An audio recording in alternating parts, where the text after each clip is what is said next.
নমস্কার, আমার নাম রামকৃষ্ণ দাস। আমি আপনাদের কাছে একখানি কবিতা পরিবেশন করে শোনাচ্ছি। কবিতাটি লিখেছেন বা রচনা করেছেন রামকৃষ্ণ দাস। কবিতাটির নাম কারণ। বাংলার পরিবর্তন কারণ শুধুই ধর্ষণ আর ধর্ষণ, নাই শিল্প কৃষি, নাই বাংলার উন্নয়ন। তোমার বিচার তুমি করো হে সত্যের প্রহরী, নয়ন জলে ধর্ষিতা আজ বিচারের ভিখারি। দ্রৌপদীর ওই বস্ত্রহরণ এবার বদলা নেবার পালা, দেশটাকে মোরা গড়ব সবে মোদের ধর্মের পাঠশালা।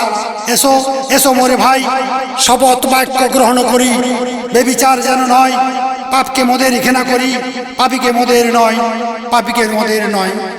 নমস্কার। কবিতাটি ভালো লাগলে সহযোগীর হাত বাড়িয়ে দেবেন।